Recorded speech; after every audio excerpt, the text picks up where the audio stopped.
Hi there and welcome back to another NJS instructional video. In this video, I'm going to show you how to cook an amazing lamb gyros on a Weber Kettle using the EspetoSul Rotisserie. Now we've just hit over 45 minutes since we've been cooking this lamb. However, it didn't start here, so let's go back to yesterday where it all started in the kitchen. Now it is a day before our cook and it's time to get our lamb ready ahead of tomorrow's gyros cook. Now we have here about 1 kilogram of boneless leg spring lamb. And we also have around 1.2, 1.3 kilograms of boneless shoulder spring lamb. So we'll cut these up into smaller pieces and then place them in a tray and get them ready for our dry rub.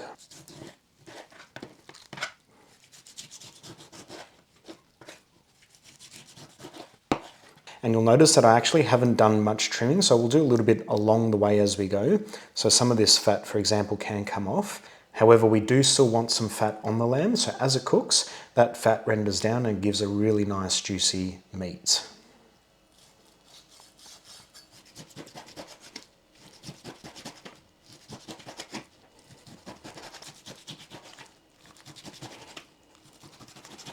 Now that our lamb is all cut up, and you'll see that we do have some various sizes, and that's okay. So as we skewer it, we'll mix all that up so we get a nice balance of the leg and also the shoulder.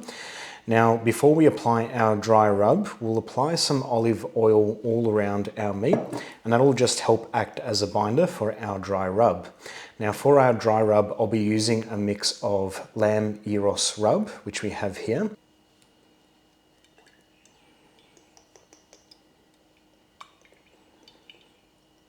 So we'll mix in that olive oil right through.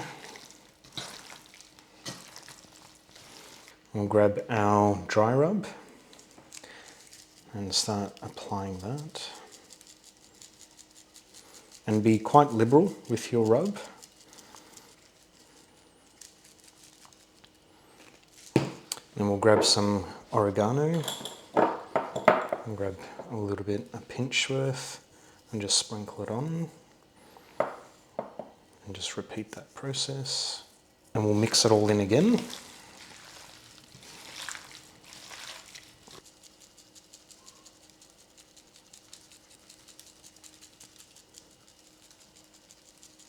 And we'll let this sit in the refrigerator for about 24 hours, and that'll help that dry rub really penetrate that meat and give it some really good flavour.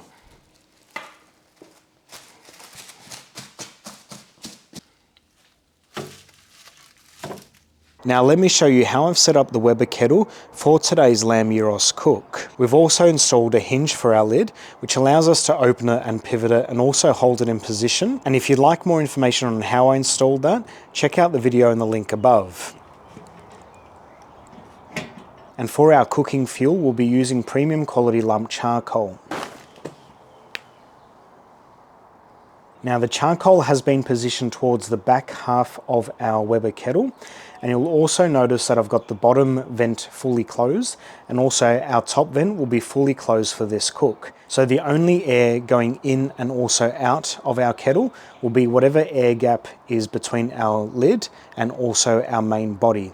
And that'll be propped up to make way for our EspetoSul Rotisserie Kit. Once we do light up our charcoal, we'll give it about 15 to 20 minutes, and that'll allow really good heat coming from the charcoal and really good heat in our Weber Kettle. And about 5 minutes before we place our lamb gyros on, I'll place this cherry smoking wood chunk on top of the fire to give us a nice sweet smoky flavour throughout our lamb. Additionally, I've placed 4 pieces of lump charcoal on our ashtray, and the purpose behind this is to preheat this charcoal from the radiant heat coming from the bottom of the kettle. So should we have to fuel up the charcoal during our cook, these pieces will be ready to go once they're placed on top of the fire. Because we have our bottom vent fully closed, we don't expect any hot embers to come down and ignite this charcoal. I've also placed a brick on our bottom rack just here, just to add a bit of weight to the front, so when that kettle lid does open, it doesn't want to roll back or tip over. Now in terms of the rotisserie setup, we've just pre-placed our EspetoSul rotisserie here, just to get it in its right position.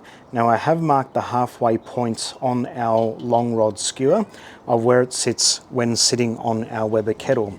So it just simply hooks in on the side there, and this end is free, so there's no additional stop or support apart from the kettle bowl itself. Now looking at it front on, you will notice that our skewer is actually on a slight angle, and that's because of the way the bracket mechanism is configured on the rotisserie, and also because at the end it just sits on the Weber Kettle bowl itself. Now I've found that there's no real need to prop that up and make it nice and level. You can kind of manage that in terms of the charcoal and the fire and where you position that to kind of accommodate for that lean. And this also presents another challenge that I've had to overcome. So now if we close our lid, you'll see that it's actually sitting on our rotisserie system, which isn't ideal. So the way I've overcome that challenge is by configuring this galvanized steel rod. Now you can use anything to prop it up. I've just found this cheap and also quite sturdy. And I've also secured a nut on the threaded end and just cut that pipe down to size to get it at the right height that I need. You just simply put the rod between the handle and the kettle bowl.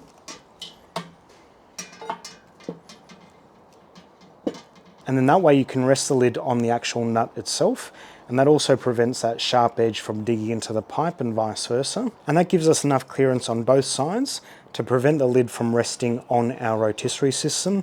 It also gives us good airflow in and out of our rotisserie. By adjusting the angle of this rod either forward or backwards, we can lower or raise that lid as we need to. Now, one of the huge advantages of having that lid almost closed is you get that oven-like effect in your kettle, and that allows the meat to cook quicker and also more evenly throughout the thickness of that meat. And because the top vent will be fully closed for our cook, it allows that smoke to circulate around our meat before it does come out. And that'll give us a nice smoky charcoal flavour throughout our lamb. Another big advantage with this setup is that your charcoal lasts a whole lot longer. Now, using our Looft Lighter, let's fire up our charcoal.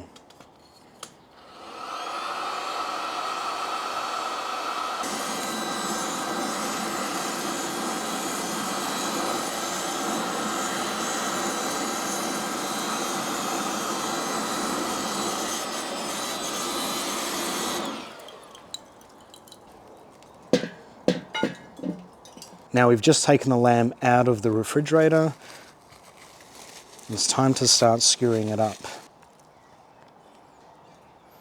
Now you do want to pierce the meat quite central and just make sure you get some really good engagement on those forks. And I'm just mixing it up between shoulder and leg pieces here as well.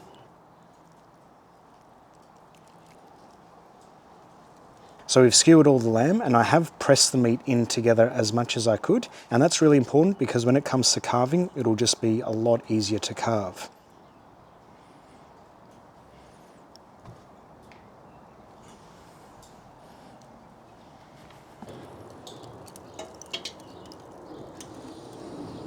Now we'll give this about 45 minutes before we start checking it and also checking the internal temperature. And for our lamb, we are targeting an internal temperature between 65 to 70 degrees Celsius, or around 149 to 158 degrees Fahrenheit. Now we're not really targeting a dome or lid temperature.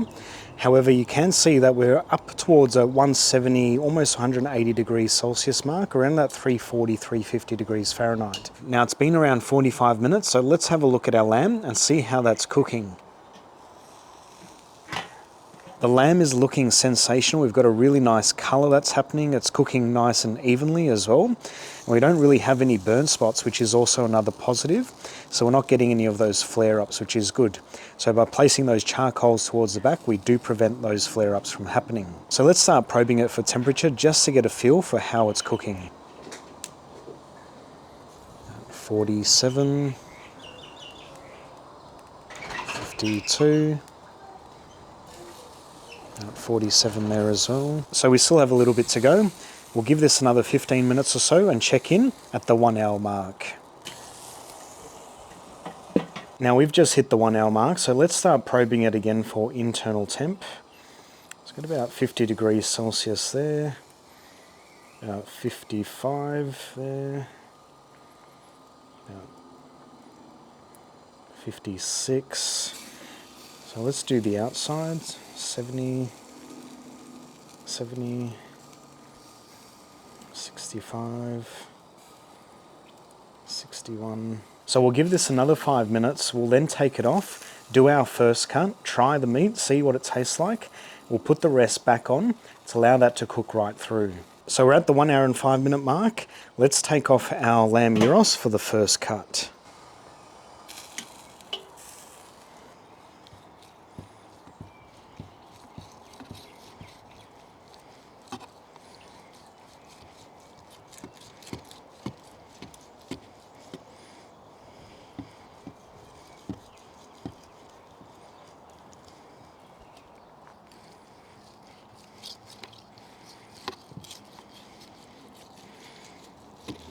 And have a look at that.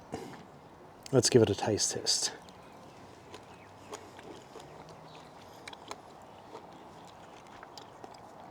That is really good. Beautifully cooked, nice and juicy, not burnt, really tasty. Now I'm about to do the last of the first cuts and place the rest on our rotisserie to keep cooking. So I hope you found this video informative. Don't forget to like it, subscribe to our YouTube channel, and hit that bell notification icon. Thanks for watching.